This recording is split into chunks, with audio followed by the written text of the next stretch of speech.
This man who I don't never liked very much ever, but have been listening to his music since I was a teenager, was brought in on very serious charges by the federal government.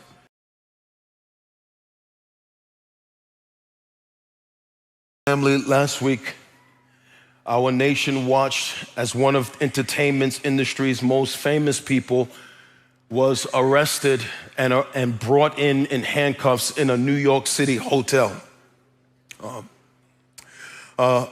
This man who I don't never liked very much ever, but have been listening to his music since I was a teenager, was brought in on very serious charges by the federal government. Now, when his indictment was opened and that seal was broken on his indictment, man, legal analysts and TV pundits and social media pundits began to give commentary about the severity of his charges. And as they begin to give commentary about the severity of his charges, man, they begin to speak with a type of language like this brother's life was over. Like if he does not beat these charges, he may spend the rest of his life in prison. Now, my brothers and sisters, long before there was videos of him beating women in lobbies, and long before there was lawsuits, man, what was it that brought him to the brink of the situation he's in right now? The same thing that brought him to the brink of the situation he is right now is the same thing that is alive on the inside of you and on the inside of me.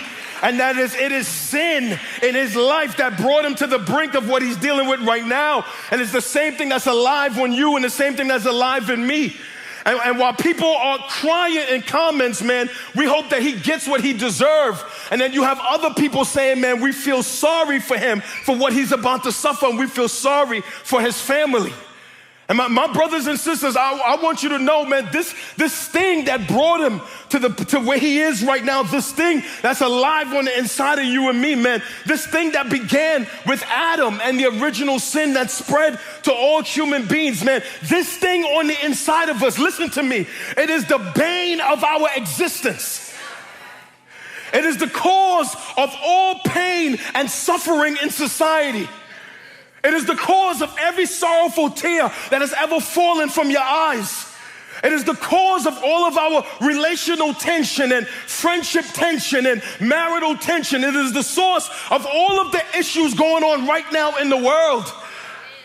It is because of this thing, sin, man. It has toppled empires in history. It has corrupted foreign governments. It has infected every single part of the human being. Your intellect has been infected by sin. Your intelligence has been infected by sin. Your emotions have been infected by sin. Your desires, your wants, your longings, the way you see the world, your language, your mouth, your heart, your feelings, every single part of the human being has been infected by sin. I know you think because you was born on the altar, I'm not talking to you.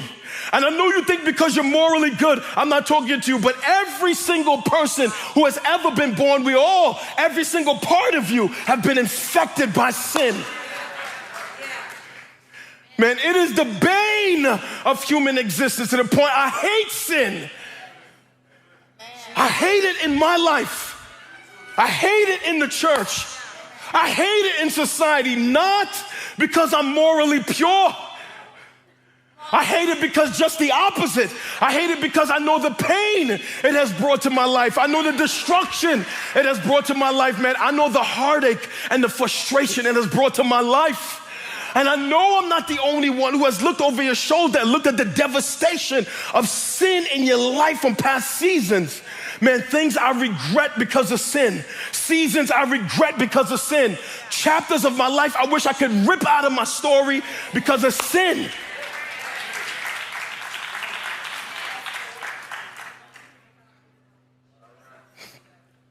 And while all these people are commenting on this music mogul sin, man, saying, man, we hope he gets what they deserve, it's crazy that so many of us don't even realize our own repentant sin, and we're not even worried about what we deserve or what we're gonna get on the backside of our own repentant sin. Not only that, brother's the problem, we too are a problem.